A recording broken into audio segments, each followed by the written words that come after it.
tere õhtust. See on äge võimalus ja Taneliga oleme me igasugu asju rääkinud, Jumala suuri asju unistanud. Me olime eelmises koos, siis me käisime ka korra nädalas koos palves ja Jumal ehitas meid toona juba üles ja kokku, nii et see on olnud tore aeg ka Tanelit tundma õppida ja kurb oli teda Saaremaale saata. Et ma ikka vahest küsin, et mida sa nüüd siis tagasi tuled. Aga ma olen aru saanud, et on praegu linnakogutus, et teil on tegelikult Tanelit vaja. Aga mine tea, äkki siit, olgu, lähme edasi. Salvestad seda, jah. Mul on täna teiega jagada hästi palju ja ma pean kusagilt piire pidama, ma pean kusagile jooni tõmbama ja need jooned tuleb tõmmata arvatavasti sinna,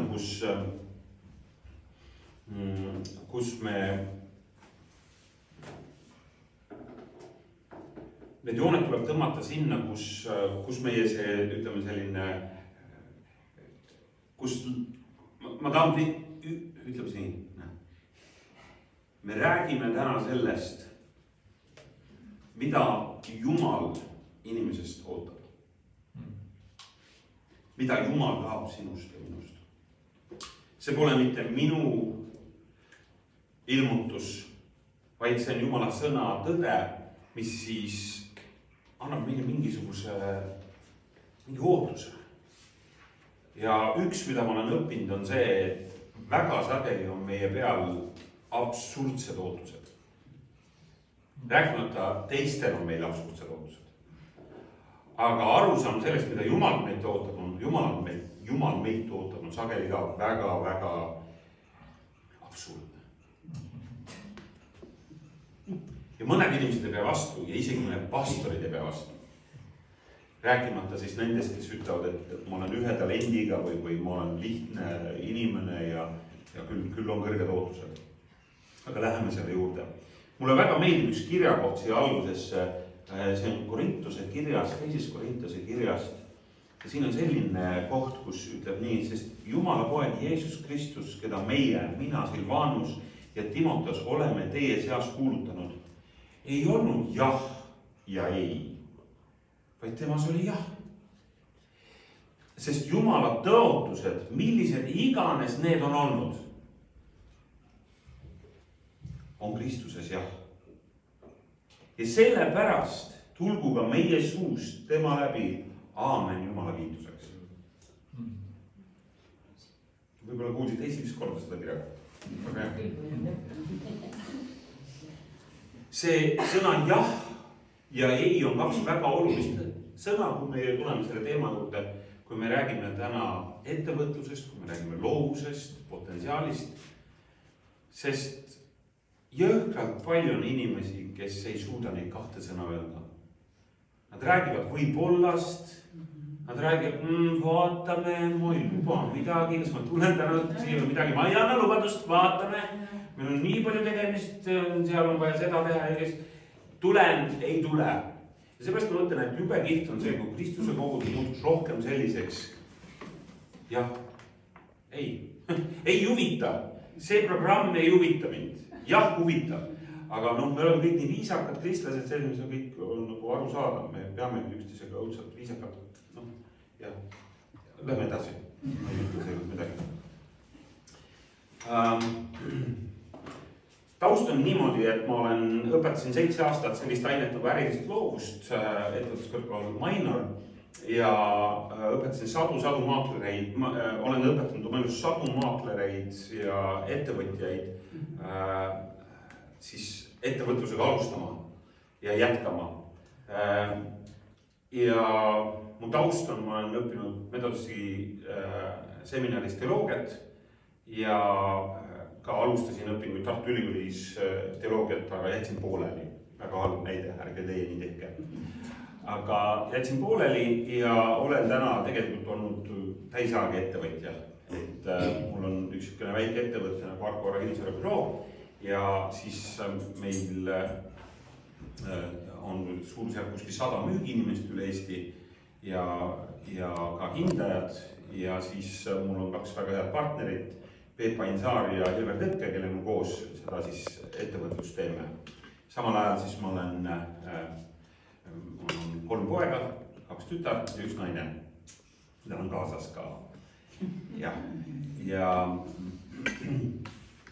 taust on see, et on kristlikust perest pärit ja Jumal on palju armanud, isa on pastor, õde on pastor, vend on pastor, kõik on pastorid. Ja siis küsiski, et mis sul viga on? No olin ka, aga täna olen pastor kinnisvarafirmas ja jätkan seda ja jagangi natuke ka sellest, et mida see tegelikult tähendab olla ettevõtja ja olla tegelikult kristlane ja ka pastor ja ka perepreester ja mida see kõik tähendab kokku tegelikult. Nii.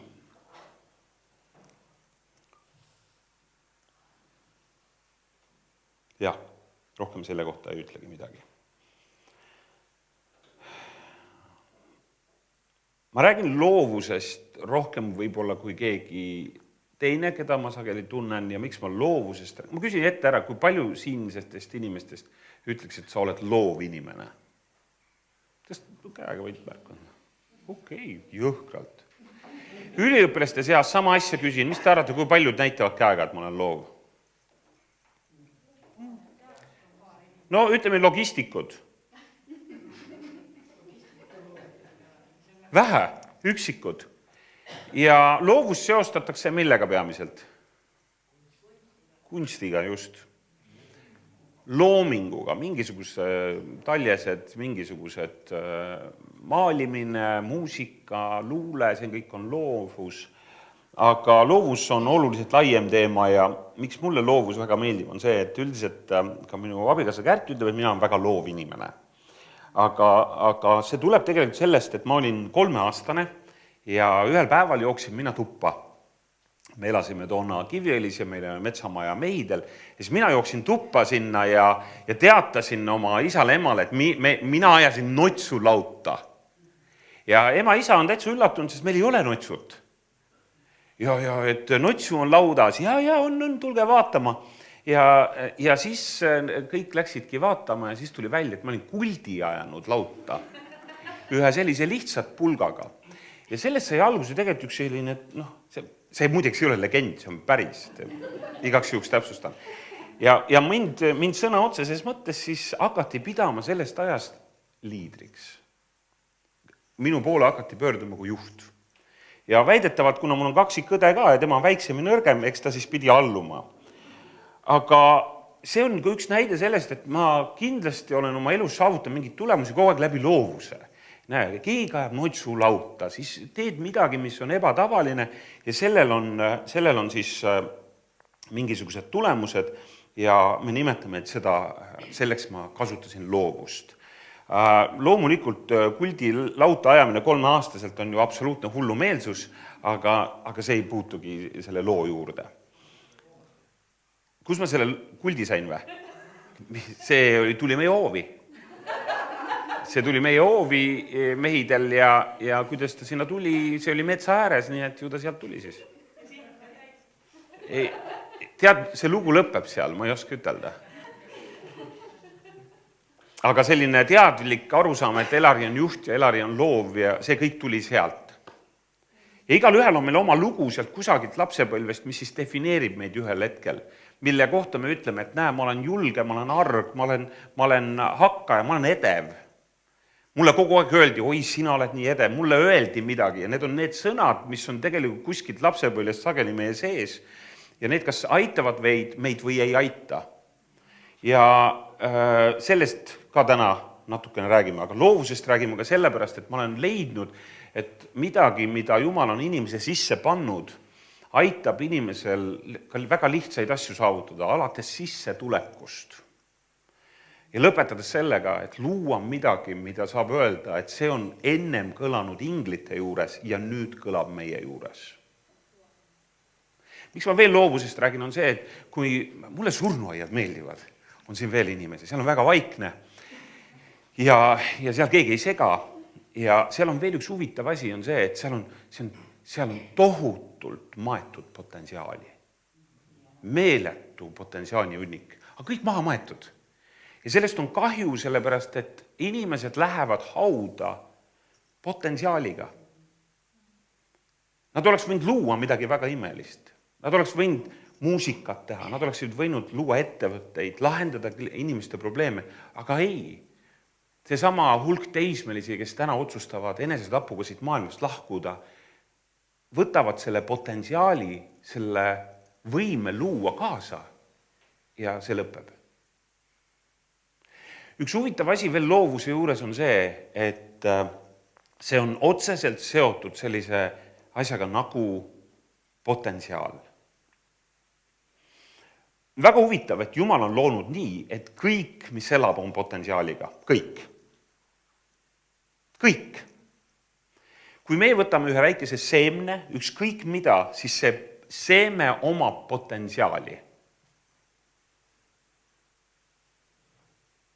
Me võime näha selles seemnes mingit lilleõit, aga me võime näha selles ka lillemerd. Me võime näha ühes taimes ühte väikest puud, aga me võime näha selles ka metsa. Me võime näha ühte inimest ja näha suguvõsa. See on see potentsiaal. Minu isa sündis 1939 sõja ajal ja mees, kes oli igasugustest soosingutest eemal. Tema ema suri, kui ta oli 13-aastane ja ta elas väga rasket elu. Võõras ema, kes tuli, teda ei armastanud ja teatas talle, et sa peaks tööle minema. On siin mõni 13-aastane? 14. No ammu peaks tööle minema. Isa emal on niigi raske sinuga. See nali.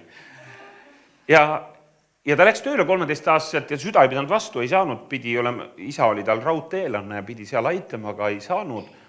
Ja mu isa, kui ta ema viimast korda nägi 13-aastaselt, ema viidi rongiga ära, siis ema ütles isale, et ma usaldan sind nüüd Jumala kätte, mina sind enam aidata ei saa. Ja võikski öelda, et see potentsiaal, mis selles mehes oli, et kui sul ei ole ikka ema ja sa oled sündinud sõja ajal, see tulemus arvatavasti, no see ei saa hea olla.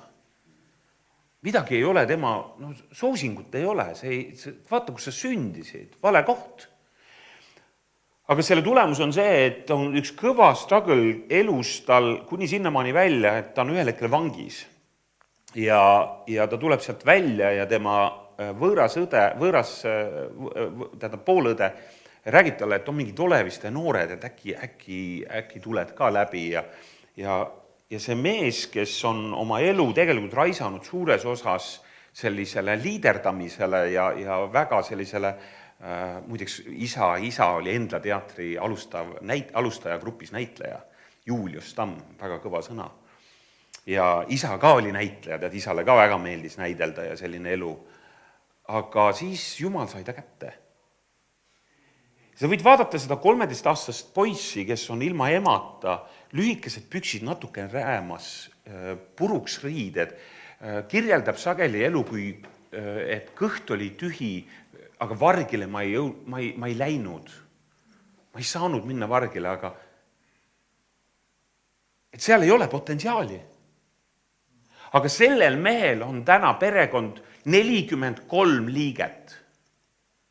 Tal on 6 last, 19 lapselast ja 7 lapselast. Ja sa vaatad mõne inimese peale ja sa ütled, et inimene, ta on üks inimene. Mis seal ikka on? Kui Jumal vaatab inimese peale, siis tema näeb suguvõsa, tema näeb sugupuud.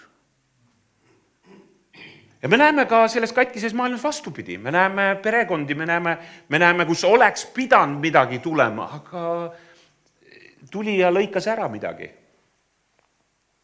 Aga meie näeme, kui ma räägin täna sellest loovusest, siis ma räägin selles võtmes, et igas ühes Jumal on nii loonud, see on vaimulik printsiip, et kõik, mis elab, omab potentsiaali, kõik. Kui sa ütled, oletame, et sul on jäänud 1 euro järgi. Sa näitad mulle 1 eurot.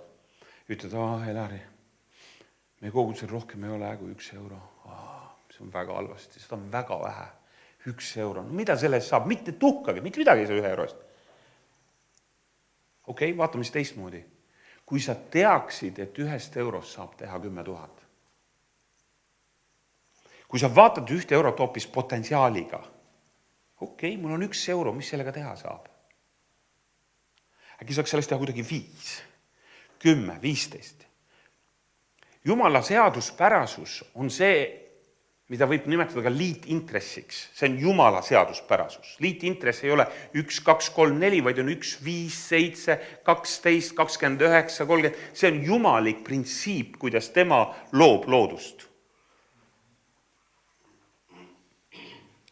Ja see potentsiaal ongi igas inimeses, aga ta on peidus. Kui räägitakse uuest taevast ja uuest maast, siis öeldakse, et see on midagi, mida sa ei ole suutnud ette kujutada. See on peidus su eest. Potentsiaaliga on samamoodi.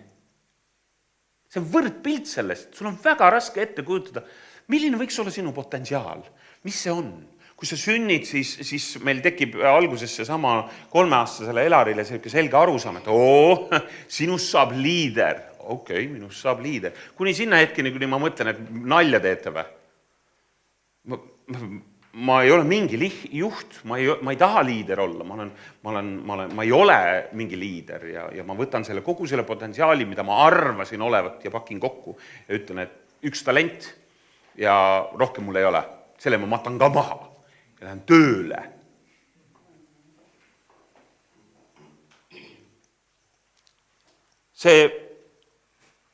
Selle potentsiaali avastamine on iga inimese kohustus Jumala poolt antuna.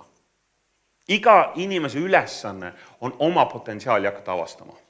Ja kuna meil ei ole täpselt aimu selle sügavusest või mis seal peidus on, siis tore on see, et see on sisuliselt lõputu.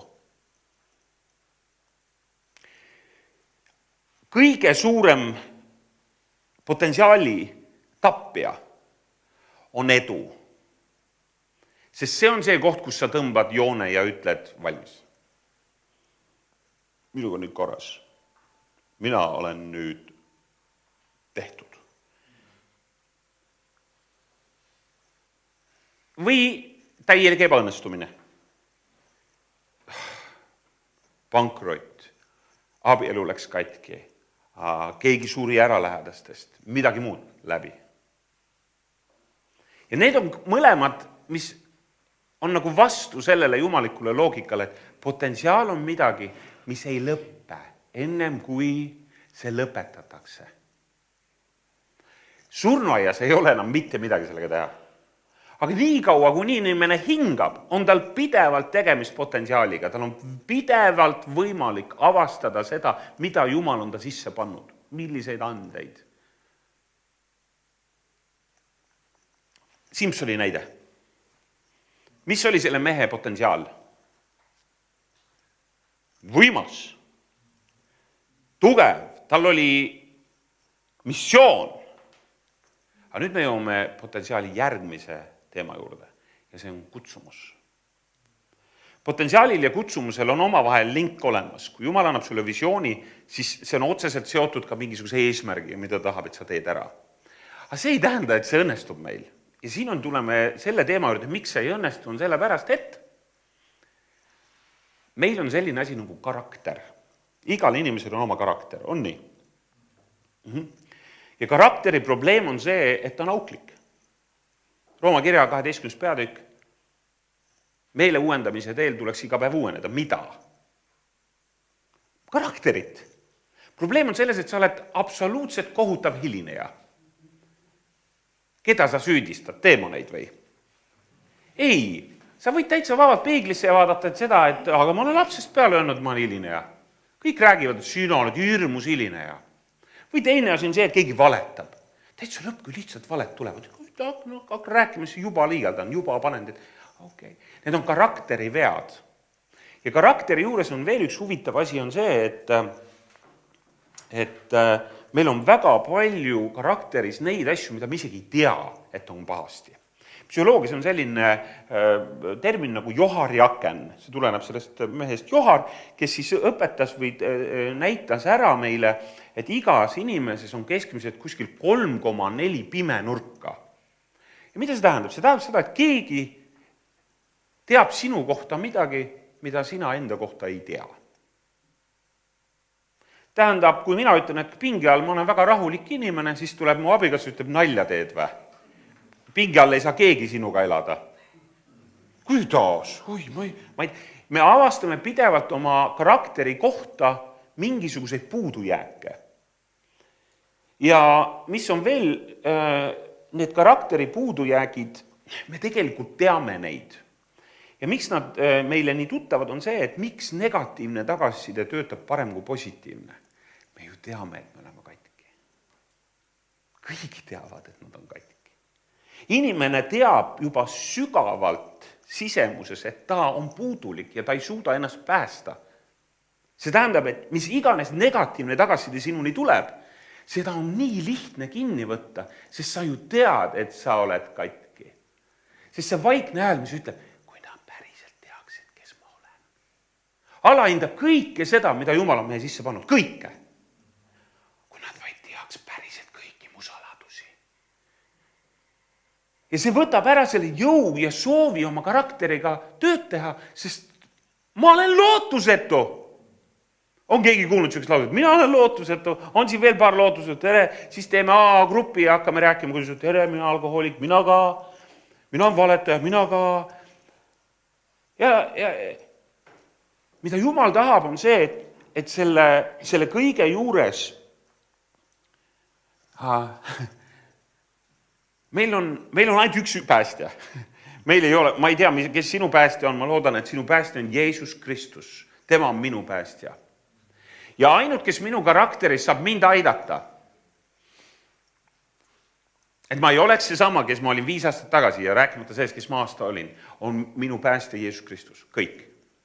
Mina olen lugenud uskumatult palju eneseabiraamatuid. Väga palju.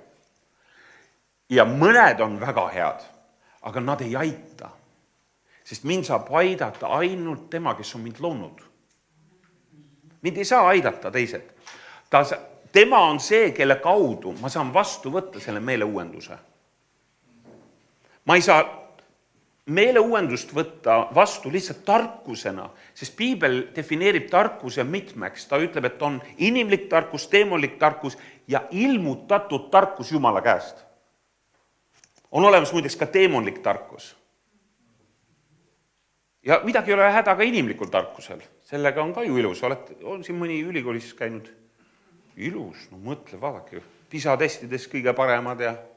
Aga siis on veel üks ilmutatud tarkus. Ja nüüd ma jõuan selle potentsiaalist ja kutsumusest järgmise asjani. Kutsumusega on nii, et isegi kui sul on potentsiaal saavutada Simpsoni kombel midagi erilist, sul on potentsiaal alustada oma äriga, teha midagi ägedat selles elus. Aga kui su karakter veab sind alt, siis sa oled nagu Simpson 2 posti küljes kinni ja ainus võimalus, kuidas Jumal veel oma armu saab sulle näidata, on see, et sa tapad ära mingisugune hunniku tõpraid. See on ainus võimalus, sest rohkem sulle ei anta. Kas sa elasid oma potentsiaali lõpuni? Arvatavasti mitte. Sest kusagil karakteris, nagu Simpsonilgi, läks pahasti. Ja sellepärast on nii oluline, et kui me räägime sellest, et me oleme kristlased selles maailmas, siis mitte sellest, et halleluja, Jeesus elab, nagu seminaris öeldi mul alati, et mõni eriti vaimulik kristlane, me oleme ise Nelipüha kirikust, aga eriti nelipühilased, nemad tahtsid kirjutada igale küsimusele, kus oli nagu natuke pidi eksamil ka vastama korralikult, oli Jumal armastab ja püha vaim täidab. Sellest ei piisanud õppejõule, ta pani 2. On vaja lasta sellel karakteril paraneda, terveneda, neid auke täis toppida. Seda saab teha Jeesus Kristus püha vaimu kaudu meele uuendamise teel igapäevaselt. Ja neid kristlasi, kes on muidu ägedad kristlased, aga kelle meel on vana, neid on kirikud täis. Kui saaks kohe pätsaks. See on vana meel. See tähendab seda, et ärisema neid ei võtaks. Ja miks on vahest üteldud isegi nii, et vaata, et Nende kristlastega äri ajamine on jama. Neid annad laenu ja kaob.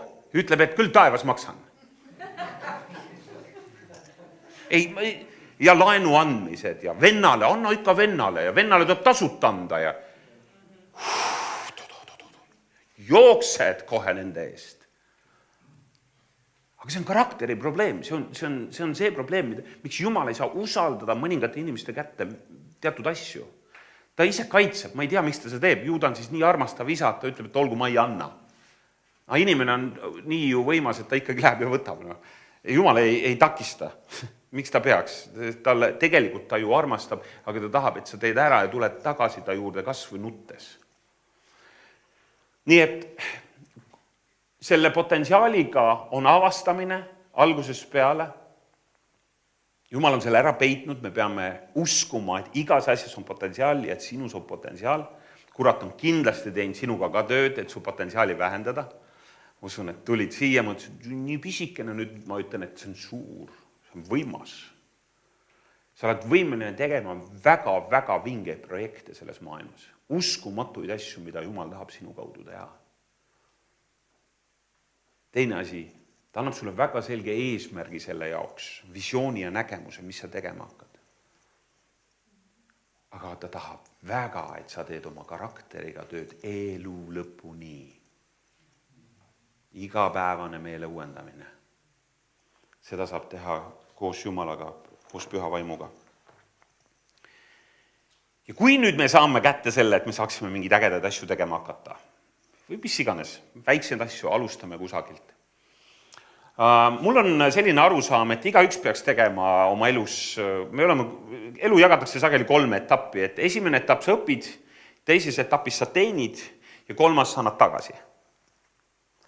Ma usun, et mina olen teenimise etapis praegu ja see on see, kus tuleb teenida sissetulekut, tuleb kasvatada jõukust, tuleb ehitada ettevõtet, toetada pere, kuningriiki. Ja nüüd me jõuame sinna, et tegelikult mis on selle kõige eesmärk? Miks peaks keegi hakkama kas ettevõtjaks või üleüldse midagi looma teiste jaoks? Ja see on kirja pandud esimeses Moosese raamatu esimesse salmi. Nüüd kõige mõtlema, kui alguses läheb. Bereshit bara Elohim. Algusest lõi kes? No kes lõi? Mina teen ettevõtteid. Alguses lõi Jumal. Tema lõi selle maailma. Aga miks mina siis tööl pean käima? Miks mina pean arveid maksma? Miks mina pean kogu selle koorma enda peale võtma, et võtab õppelaenu, siis võtma laenu korterile, siis kogu see vaev ja mis ma tegema pean? Indias oli üks kohtukeis, kus üks poiss kaebas oma isa ema kohtusse.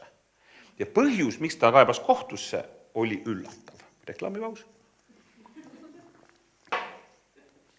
Nimelt, tema ei valinud sellesse maailma sündi.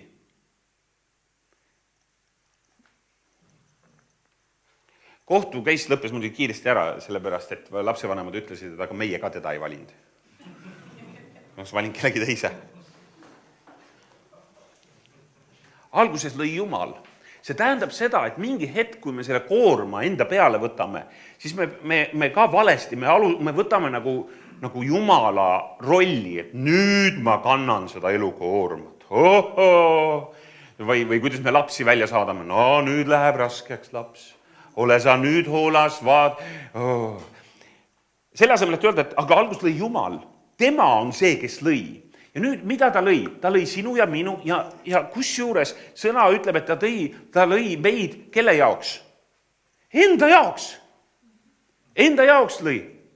Sest üksi oli igav. Kuidas saab olla Jumalal üksi igav? No see on ka absurdne. Esiteks oled kõikvõimas Jumal, väeline Jumal ja sul on igav üksi. See on suurim armastuse märk, kui keegi teeb midagi, mida tal tegelikult vaja ei olnud. Ja ta loob inimese, loob ta ennese näo järgi. Ütleb, et teid saagu palju. Siis ta hakkab rääkima sellest, kuidas te võiksite valitseda nende ressursside üle, mis teie ümber on. Muideks seal oli kirjas, et inimeste üle valitsege. seal on öeldud, valitsege mille üle? Loodu üle. Aga selle üle, et teiste inimeste üle tohib valitseda? Ei saa, see on juba ka valesti. Ja nüüd, kui ta loob selle inimese, siis ta loob enda jaoks ja ta ütleb, et olge viljakad. Ja see viljakust on vahest mõeldud spermatosoidide jagamisega. See pole see, vaid see on oma eluga viljakas olemine. Mulle meeldib, kuidas Jeesus ütleb, kui ta õpetab palvetama, vahelõik, palvetama peab õppima.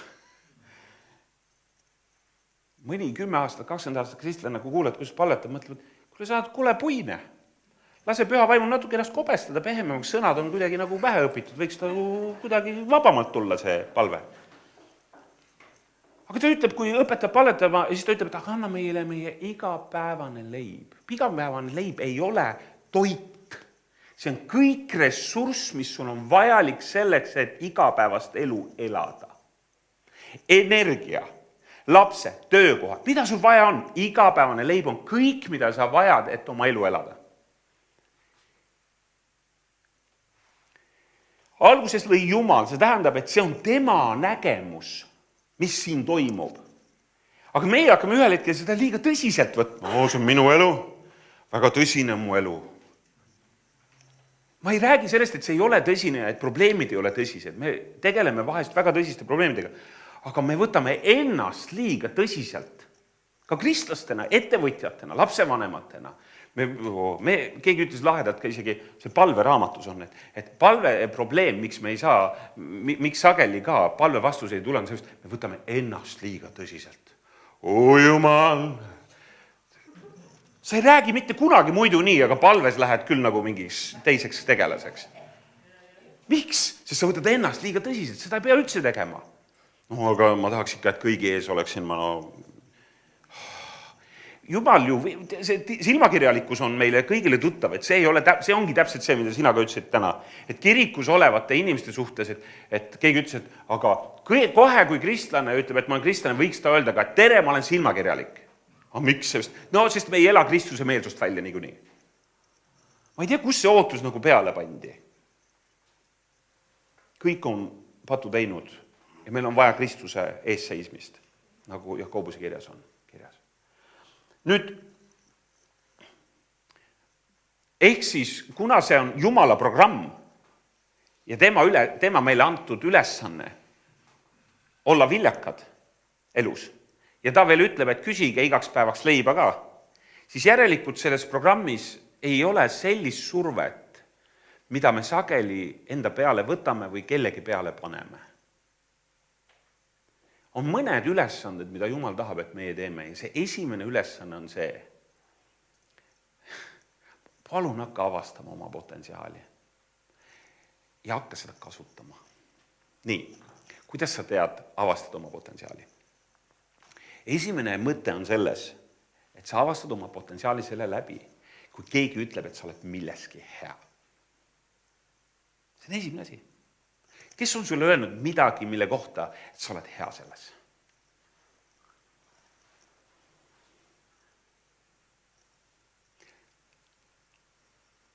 Teine potentsiaali avastamine on see, mis tuleb juba Jumala, ütleme siis, juba lapsepõlvest.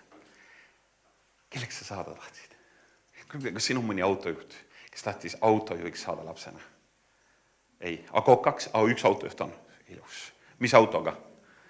Veoauto, loomulikult korralik kast, koorem peal, jaa, ilus. On siin mõni õpetaja, kes tahaks kindlasti õpetajaks saada?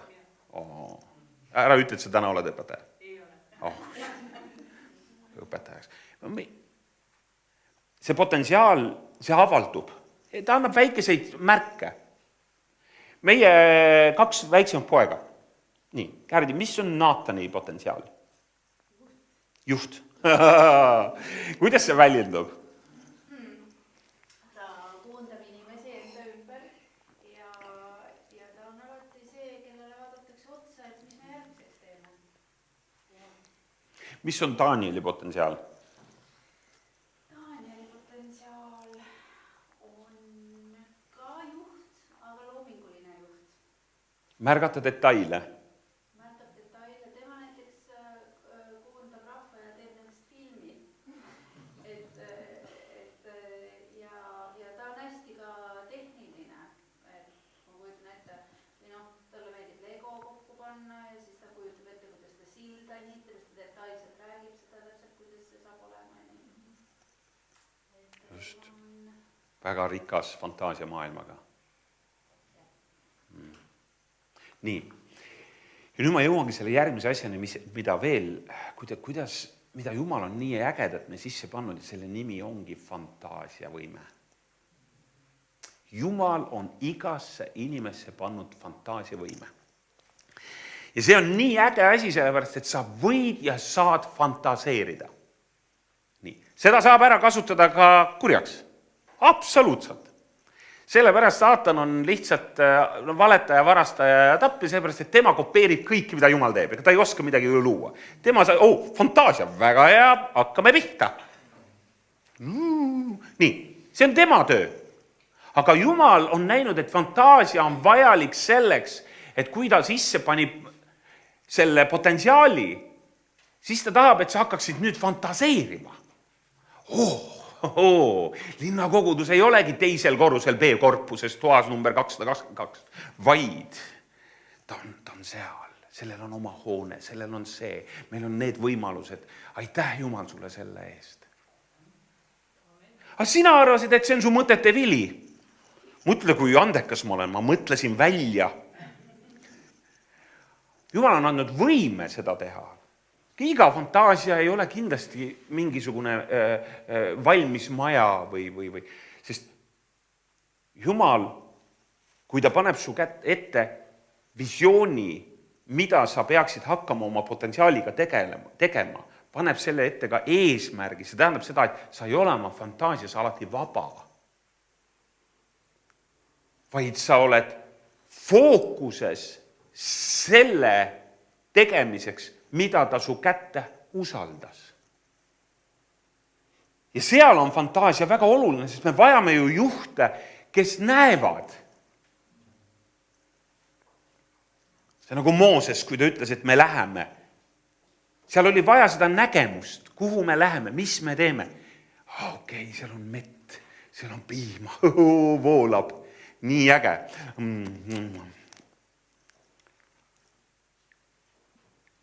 Ja mõnel on fantaasiavõime nagu ära kadunud ja siis me jõuamegi sellise teemani. Sellist pilti teie kirikus kindlasti näidatud enam ei ole. Täiesti kindel. Võib-olla ei näidata enam. See pilt kuulub sinna valdkonda, et oli üks internetis quote või ütelus, et kõik, mis on internetis, ei tähenda, et on usaldusväärne. Ja selle quote'i autor oli Abraham Lincoln.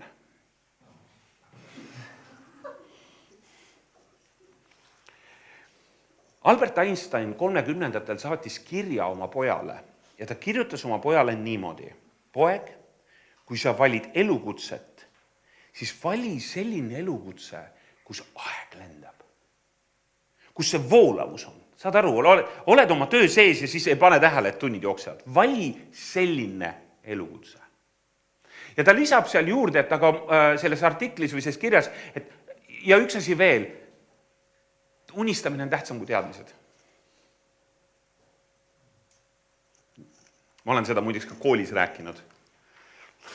Õpetajad olid saalis. Mõni vaatas, ütles, mis hereesias see on. Teadmised on kõige aluseks. Ei ole teadmised kõige aluseks. Teadmised ei aita suurt midagi, kui sa ei tea, kuhu sa minna tahad.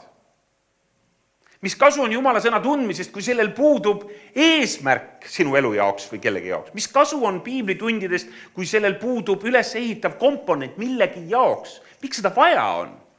Ei tea, iga kolmapäev käime. Okei. Aga mille jaoks sa käid seal? Ma ei tea. Ma olen isegi mõeld, et äkki ei peaks käima, aga siis ikka lähen. Miks sa pole tulnud? Jah, pastor helistab muidu. Ja seda süüd, ei, ma lähen kohale ikka.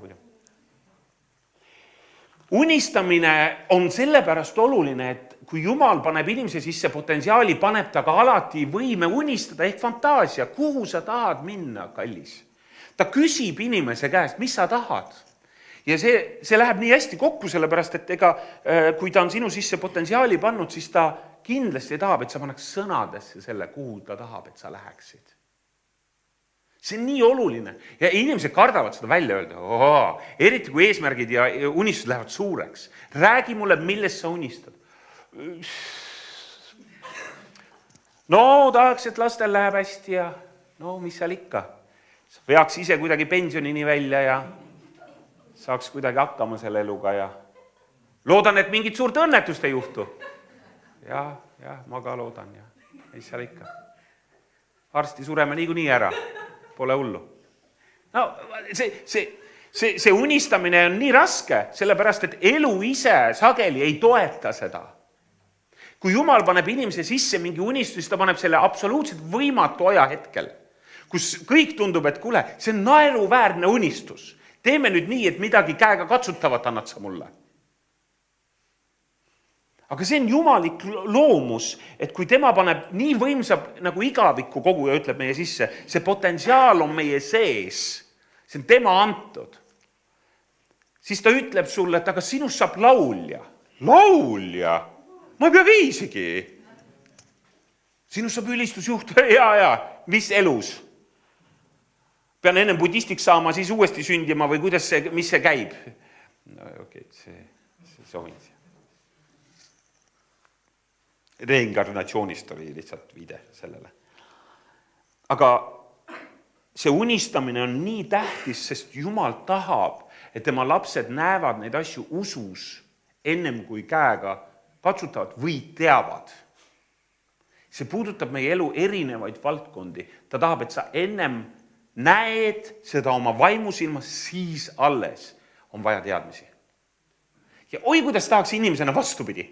No ma ei tea oma elu eesmärki, mida ma ikka tegema peaks hakkama, mis kooli ma minema pean. Räägi mulle, mida sa unistad. Ei, no isa ütles 2 jalaga peab maa peal olema. Ema ütles, et kuule, sa oled natuke liiga ambitsioonikas, võtame nüüd natuke hoogu maha. Ja pole siis ime, et ühel hetkel on see unistus ära tapetud. Ma küsisin teie neiu käest paar küsimust. Küsisin, ülikooli juba varsti ju. On ju, 8. klass, kaugel see ülikool on. Kuhu? London. Rootsis kuskile, siin Cambridge. No ta ütles muidugi Cambridge, jaa. Nii et meil ei ole vaja teadmisi, meil on vaja kõigepealt unistust. Ja niipidi algabki see. Ühesõnaga, kui Jumal kutsub sind ettevõtlusesse, siis ta kõigepealt näitab sulle, millega võiks hakata tegelema, mis on see äriplaan. Ja see, kuidas seda teha, see on muidugi oluliselt raskem. See ei pruugi üldse õnnestuda. Ja siis tekib meil alati järgmine asi, siis me leiame ennast põlvedel. Issand, see ei toiminud. Ma tean, see polnudki esimene eesmärk, see on järgmine. Sa pead edasi minema. Vabandust, mul on küsimus, et see unistus, aga unistus, siis kas see baseerub ikkagi ilmutusel? Või ma võin unistada suuremat ja siis Jumal ilmutab täpsemalt? Number 1 on see, et su võime unistada on Jumalalt. Okei, lepime kokku, et see pole sinu oma, see on sulle antud. Nii, väga hea. Teine asi on see, et kuidas Jumal hakkab seda unistust täpsemaks viima, sõltub sageli sellest, et kui palju me siis seda potentsiaali ka avastame. Sest need on nagu see meie võimekuse avastamine, mida me suudame teha, ja siis see, kuhu me peame minema, need käivad käsi käes. See tähendab seda, et kui Jumal näiteks avab sinus mingisuguse killukese mingisugusele võimele, siis see unistus, selle unistuse avamine käib ka järk-järgult. Ja mis on unistuse juures veel, kohe lisan. Mõte jookseb kiiremini või suu jookseb kiiremini kui mõte või vastupidi.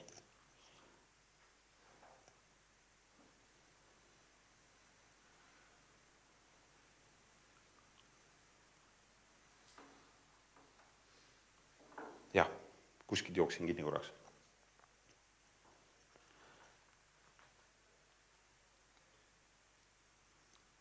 Meie hirmus soov teada sunnib Jumal ümber mõtlema unista ennem.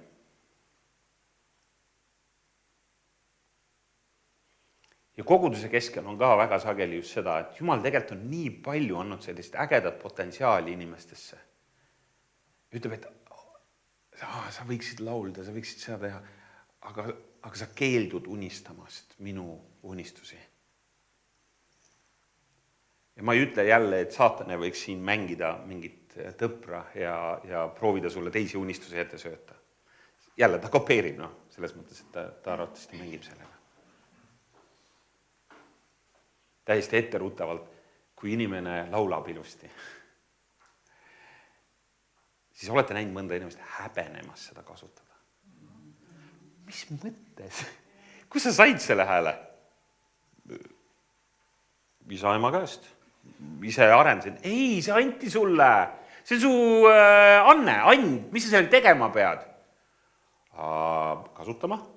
Jep. Mõistlik oleks. Sa pead seda kasutama. Ja siis hakkab Jumal avama sulle mingisuguseid ägedaid unistusi selle laulmisega seoses. Ja siis tuleb saatan ja ütleb, äge, kui sa laulaksid näiteks seal laval. Aga Jumal, et ma tahan, et seal linnakoguduses teises korrusel 222 ruumis laulma hakkad kõigepealt. Jumal, aga mul on suur unistus Londonis laulda. See on pidev võitlus, sest võitlus ei käib ju sellel tasemel, et võita ära hingi, ütleme, kaotada hinged või rikkuda ära hinged. Aga see jumalik pilt on originaal. See saatana pilt on kopi. Tegelikult on seda alati hästi ära tunda. Tema keskendub alati sellele, et inimene saaks au. Aga kui see on Jumala plaan, siis saab alati tema au. Ja see on nii äge. Ka kõiges, mis me teeme, kas mina saan au või tema, siis on kohe aru saada. Ja elus ka, kui sa vigu teed, siis sa saad aru lihtsalt, autši. Ma siin läksin natukene nagu kõige liha teed.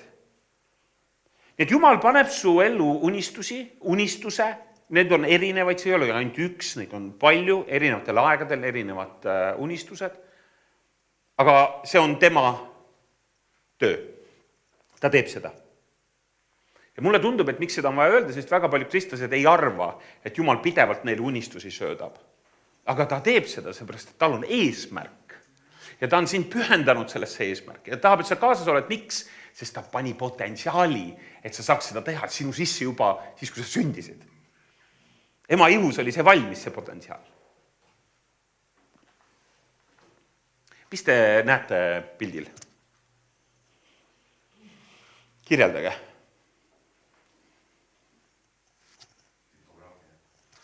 Jaa, midagi veel? Ahaa, suurepärane, hea töö. Midagi veel?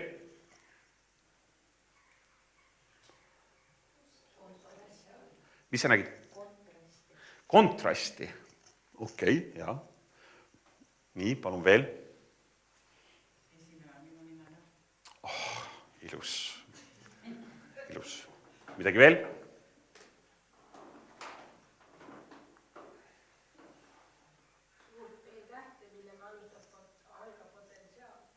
Okei, midagi veel? Julgelt, andke tulla. Ilus, Tanel. Midagi veel? Palju ruumi muu jaoks. Suured ja väiksed tähed. Palju ruumi muu jaoks. Mis veel? Logo. Ilus. Midagi veel? Tanel Usin linnakoguduse pastor. Yeah! Ilus. Okay.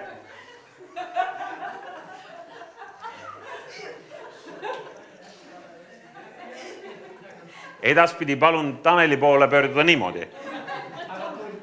Härra Tulp.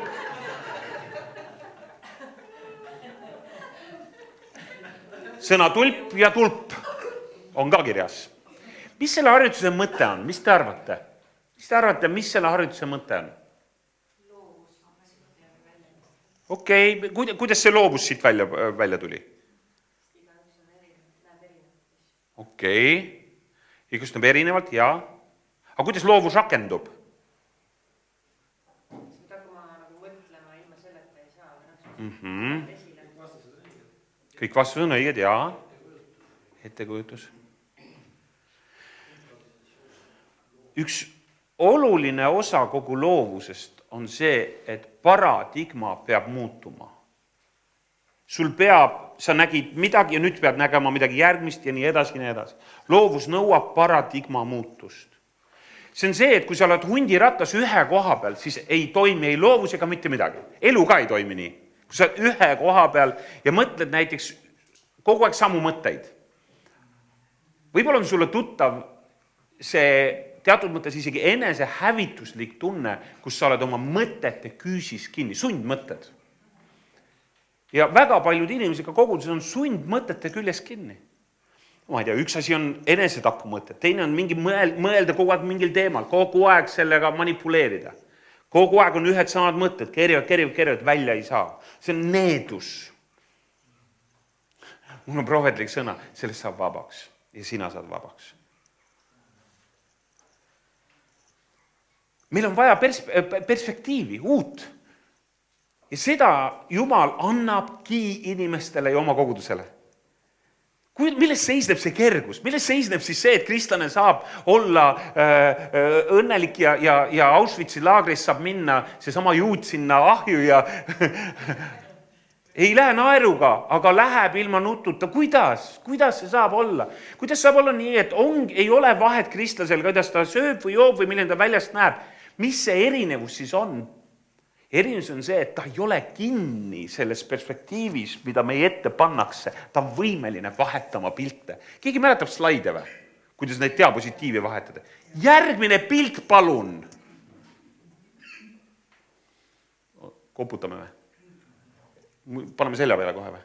Ei pane? Okay. See oli nali, ma ei meeldi seda. Tanel on õppinud elustamist, tema teab sellest. Kõik autojuhid on.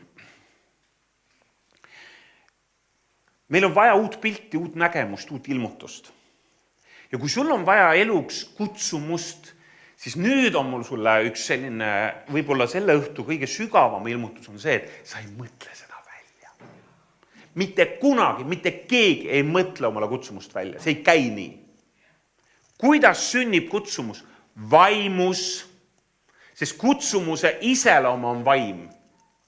Vaim kutsub sind midagi elus tegema. Seda saab teha ainult püha vaim. See ei toimu nii, et ma mõtlen välja. Oota, aga Elari, aga need mittekristlased, kas siis nendel ei ole või? Mis te arvate, et kui püha vaim tõmbaks oma nagu, ütleme siis, ära, siis see jätkuks siin ümber või? See kogu maailm seisab selle sõna peal praegu. Tänu püha vaimule, kes annab inimestele praegu inspiratsiooni alustada toredate asjadega. Mitte midagi muud. 70-ndatel otsustasid päris suur osa kristlasi, eriti Ameerika kristlased, et me tõmbame avalikust elust välja. Ja sellepärast, et Jeesus tuleb tagasi kohe. Ja mis siis juhtus on see, et üks suur põlvkond kristlasi oli kogu ühiskonnast välja tõmmatud. Neid ei olnud üldse osa. Bill Gates sai tööle, Steve Jobs hakkas tööle, aga kristlased, nemad ootasid. Nemad lõpetasid töötamise ja elamise. Ja ma olen kuulnud, ka täna on mingisuguseks trende, et kristlased on, okei, sõda, Jeesus tuleb kohe tagasi, praegu ei ole mõtet enam millegiga alustada. Ja minu meelest, Tanel, sina ütlesid telefonis, et okei, et minu meelest see on saatana programm. Meie programm on olla tegusad ja aktiivsed selle päevani, kuni Kristus tuleb tagasi. Ja siin on valvake, siin on olge kained, siin on kõik, olge kodus, tuled põlevad, keegi on kodus paigas, need on kõik paigas. Aga see, et me peaks olema tegusad, selleks on meil vaja nüüd ilmutust. Ja see, mida sa täna vajad, kui sa vajad kutsumust oma elu jaoks, siis sa vajad püha vaimu ilmutust.